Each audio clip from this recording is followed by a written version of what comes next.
Right now, as you're watching this, meteorologists are tracking something terrifying in the Atlantic. The water temperatures are higher than they've ever been.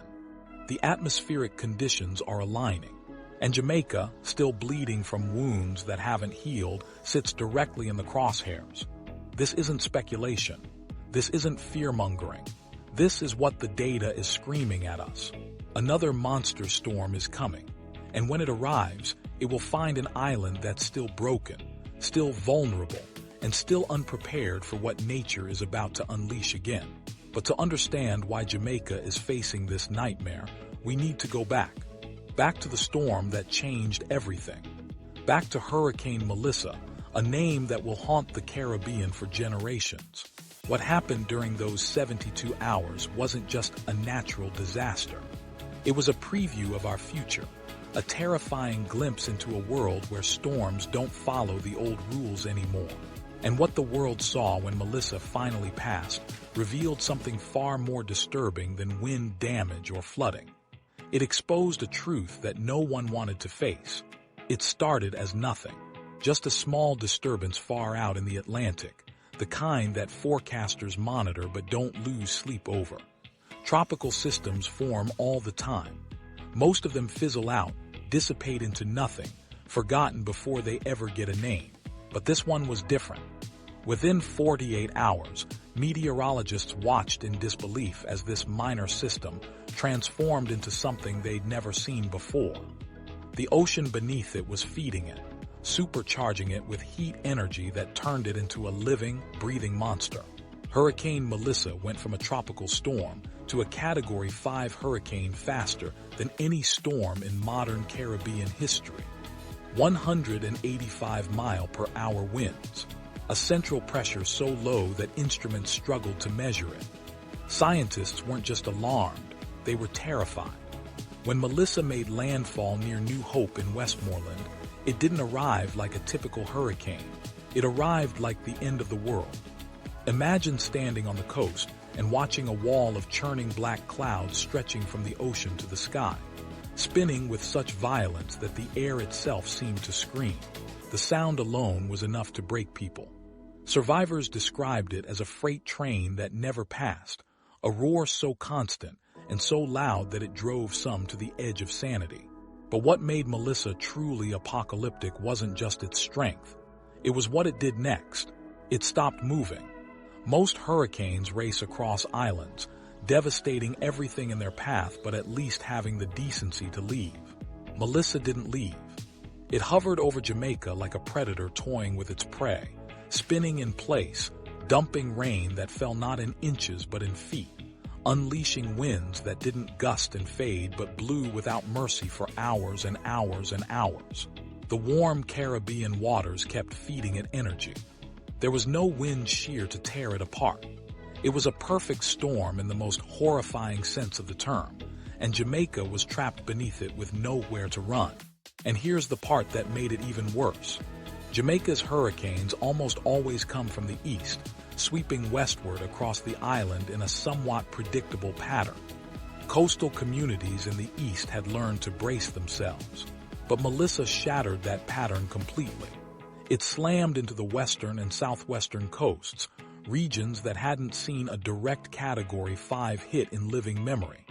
Parishes like St. Elizabeth, Westmoreland, and Hanover, these places simply weren't built for this kind of assault. Their buildings, their infrastructure, their entire way of life assumed that the worst storms would always come from somewhere else. They were wrong. When the winds hit, entire towns ceased to exist. Black River, a community that had stood for generations, was reduced to splinters and mud within hours. Locals who survived said it felt like the ocean had risen up and swallowed the land whole. St. Elizabeth, the breadbasket of Jamaica, the fertile agricultural heart that had fed the nation for decades, disappeared under a biblical flood. Fields that had grown yams and vegetables for generations turned into brown, churning lakes of destruction. But before we go any further, I need you to do something. If you're watching this and thinking about what you would do if a storm like Melissa hit your home, if you're realizing how terrifyingly unprepared most of us are, then you need to subscribe to this channel right now. We're pushing hard to reach 10,000 subscribers because these stories, these warnings, need to reach as many people as possible. Click that subscribe button, hit the notification bell, and drop a comment telling us what would you do if a storm like Melissa hit your home. Would you evacuate? Would you stay and protect your property? Would you even have somewhere safe to go? Share your thoughts because this conversation matters, and we need to have it before the next storm arrives. Now, let's get back to what happened when Jamaica's geography turned against its own people. Jamaica is beautiful. Its rolling hills, its narrow valleys, its winding rivers and lush green mountains make it one of the most stunning islands on Earth. But during Hurricane Melissa, that beauty became a death trap. The steep slopes that tourists admire funneled rainwater downward with devastating force, turning gentle streams into raging torrents that tore through villages like liquid bulldozers. Rivers that families had lived beside for generations overflowed in minutes, swallowing homes, livestock, and lives. Hillsides that had stood for centuries collapsed under the sheer weight of the water, sending avalanches of mud crashing down into communities below. Rescuers would later describe scenes that seemed impossible. Entire neighborhoods buried under 20 feet of mud, roads that had simply vanished, erased from existence, bridges built from concrete and steel swept away as if they were made of paper. In some places, the landscape itself had been rewritten. Valleys had filled in. Hills had disappeared. Rivers now flowed where houses once stood, and the rain just kept coming. Some parishes recorded rainfall totals that shattered every record going back 100 years. In areas where deforestation had already stripped the land bare, where trees had been cut down for farming and development, the soil had nothing to hold it in place. Those hillsides didn't just erode, they liquefied. Here's what most people don't understand about deforestation. Trees aren't just nice to look at. They're anchors. Their root systems hold the earth together, absorbing water and preventing landslides. When you remove those trees, you remove the island's natural defense system. Jamaica had been cutting down its forests for decades, slowly, steadily, trading long-term safety for short-term gain. And when Melissa arrived, the bill came due all at once. Tons upon tons of mud, rock, and debris slid down mountains and buried entire communities. People who had gone to sleep in their homes woke up, if they woke up at all, buried alive. The infrastructure collapsed like dominoes. Power lines snapped and fell. Electricity poles toppled. The national grid went dark, leaving 250,000 people without power, some for weeks. Communication networks failed. Cell towers were ripped apart. In the chaos, nobody knew how bad things really were because nobody could communicate. 25 communities were completely cut off. No roads in. No way to call for help. No way to let the outside world know they were still alive. For the people trapped in those areas, it was like being erased from existence. Emergency responders tried to reach them. They loaded up trucks with food, water, and medical supplies and headed into the disaster zone. But the roads were gone. Vehicles got stuck in mud. Bridges had collapsed into rivers. Helicopters couldn't land because the fields were flooded and choked with debris. Boats couldn't navigate waterways filled with trees, cars, and wreckage. Rescue teams were forced to abandon their equipment and continue on foot, wading through waist-deep water, climbing over destroyed homes, trying desperately to reach people who had been waiting in the dark for days, wondering if anyone was coming at all. On paper, Jamaica had a plan, a detailed, well-documented hurricane preparedness strategy. Shelters had been identified. Warnings had been issued days in advance. The media worked around the clock to keep people informed. But here's the brutal truth. No plan can account for human nature. Many Jamaicans underestimated what was coming. Some refused to evacuate because they feared looters would ransack their homes while they were gone.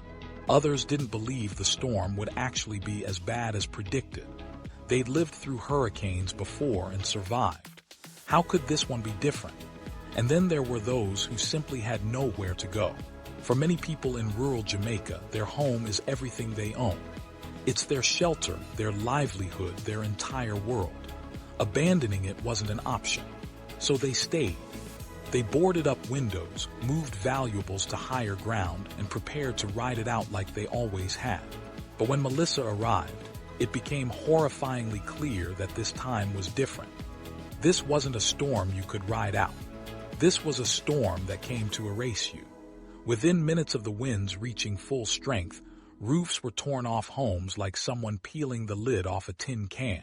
Lightweight zinc sheets nailed to wooden frames never stood a chance against winds exceeding 180 miles per hour. Walls cracked and buckled. Water poured inside.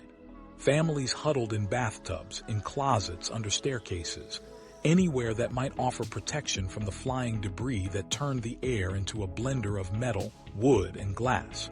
Some people survived by sheer luck. Others didn't.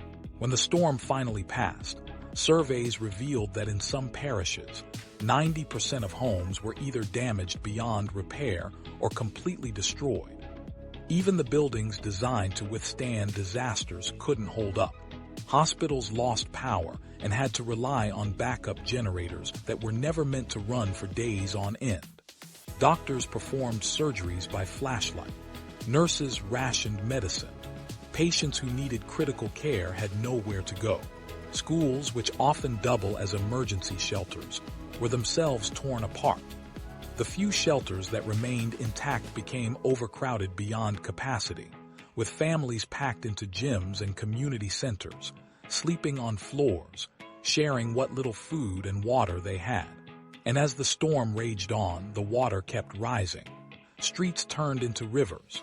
Entire neighborhoods disappeared beneath brown, churning floods filled with sewage, chemicals, and debris. Trucks carrying emergency supplies were swept off roads.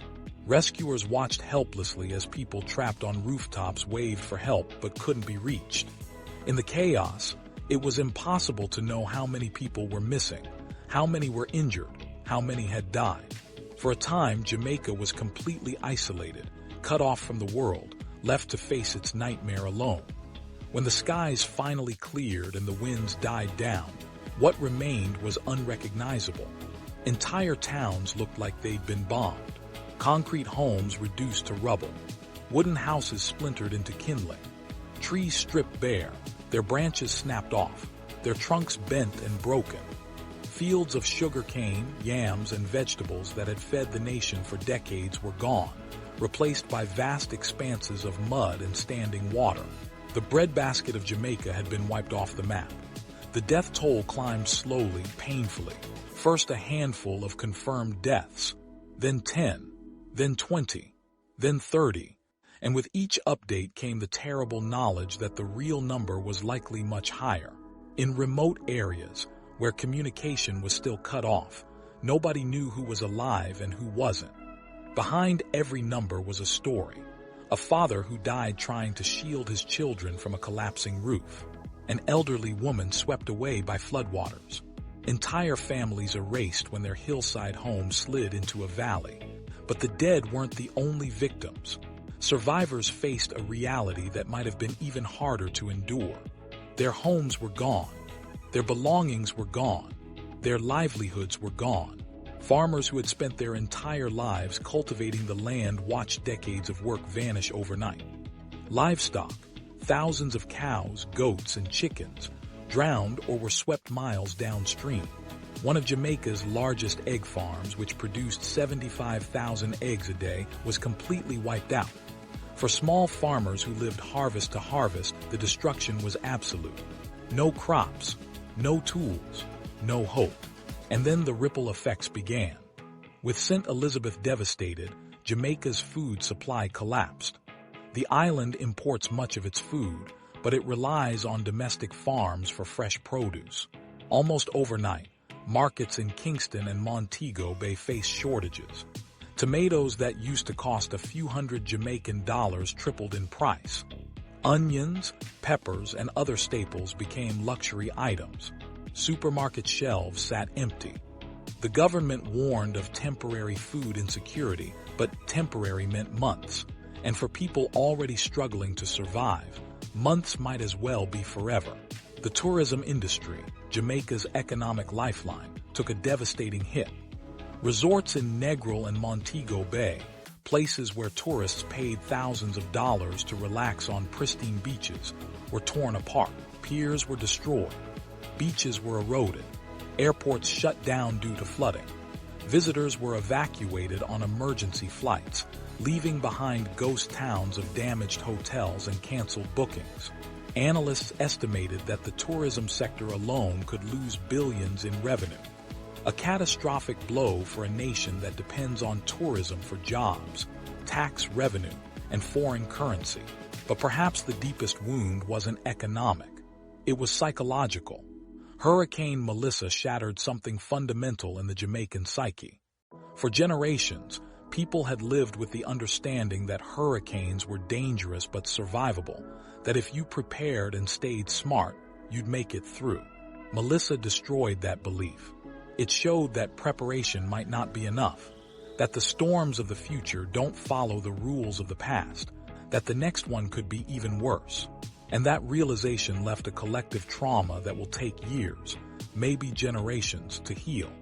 And here's the part that should terrify everyone watching this. Hurricane Melissa wasn't an anomaly. It was a preview.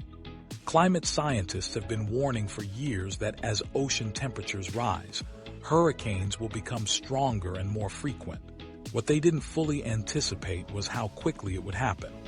Melissa's rapid intensification from a tropical storm to a Category 5 hurricane in under 48 hours is what experts call explosive deepening, and it's becoming more common. The warm waters of the Caribbean are now supercharging storms, turning minor systems into monsters before anyone has time to react. And there's another terrifying trend. Storms are slowing down. In the past, hurricanes would sweep across islands relatively quickly, delivering their destruction and moving on. But warmer oceans and shifting atmospheric patterns are causing storms to stall, to hover in place, dumping record amounts of rain over a single location. Scientists call it stalling behavior, and Hurricane Melissa was one of the clearest examples ever recorded in the Caribbean. It refused to move. It just sat there, spinning, dumping rain, and destroying everything beneath it for hours that felt like days. This is the new reality. Ocean temperatures around Jamaica during Melissa were nearly 2 degrees Celsius higher than average. That might not sound like much, but in the world of hurricanes, it's everything. Warmer water provides more energy, allowing storms to intensify faster and sustain their strength longer. What used to be considered once-in-a-lifetime hurricanes are now appearing every few years. The storms that our grandparents feared are now becoming routine. And the storms that are coming next will make Melissa look tame by comparison. But while climate change created the storm, human choices amplified the suffering. Decades of deforestation stripped Jamaica of its natural defenses. Poor urban planning put communities in flood zones and along riverbanks that overflow in every major storm. Weak building codes and the use of cheap construction materials left homes defenseless against hurricane-force winds. In many rural areas, houses are built without any formal engineering oversight, which means they don't meet the structural standards necessary to resist what nature is throwing at them. When Melissa arrived, the destruction wasn't just caused by the storm. It was caused by decades of underinvestment, poor planning, and choices made long before the first raindrop fell. By the time Melissa drifted away, western Jamaica was unrecognizable. From the air, towns looked like piles of gray and brown debris. Roads had become rivers. Roofs lay twisted in trees. Cars were flipped on their sides. Farmland had turned into brown lakes. The physical landscape had been reshaped, but so had the human one. Thousands of families were displaced. Hundreds were injured. Many were still missing. And for those who survived, the question wasn't if they'd recover. It was whether recovery was even possible. Prime Minister Andrew Holness addressed the nation, his voice heavy with exhaustion and disbelief. He said something that haunts Jamaica to this day. There is no infrastructure in the region that can withstand a Category 5 hurricane. It wasn't an excuse. It was a warning. Because the truth is, when storms like Melissa hit, survival isn't about preparation. It's about luck. And luck is a terrible thing to depend on when the next storm is already forming. The rebuilding effort has been monumental. Roads had to be cleared. Schools had to be rebuilt. Hospitals had to be repaired. Power lines had to be restrung. But rebuilding isn't just about replacing what was lost. It's about building back stronger, smarter, better. Jamaica is now drafting stronger building codes to ensure homes can withstand higher wind speeds. There are plans to reforest critical watersheds, creating natural barriers to flooding. Stricter zoning laws are being proposed to prevent construction in high-risk areas. Better early warning systems are being developed to give people more time to evacuate. But all of this requires money, massive amounts of money that Jamaica simply doesn't have. The cost of rebuilding after Hurricane Melissa is expected to exceed several billion US dollars, a figure that dwarfs the island's entire annual budget for disaster response. And here's the cruel irony: Caribbean nations contribute almost nothing to global carbon emissions. They're not the ones burning fossil fuels at industrial scales. They're not the ones pumping greenhouse gases into the atmosphere, yet they're paying the highest price. While wealthy, industrialized nations continue fueling climate change, small islands like Jamaica are left to face the consequences alone. Leaders across the Caribbean are now calling for climate reparations, demanding that the nations most responsible for global warming contribute to a resilience fund that helps vulnerable countries rebuild sustainably. Whether the world will listen remains to be seen. But what's certain is that Jamaica cannot face the future alone, because the future is already here, and it's more dangerous than anyone imagined. Right now, ocean temperatures in the Atlantic are at record highs. Atmospheric conditions are aligning. The hurricane season isn't over, and meteorologists are watching the data with growing alarm because everything they're seeing suggests that another major storm is not just possible, it's likely. Jamaica, still scarred and broken from Melissa, still rebuilding, still grieving, could face another catastrophic hurricane before the year is out. And if it does, the damage won't just be doubled. It will be exponentially worse because the island hasn't had time to heal. But amid all the despair, there are reasons for hope.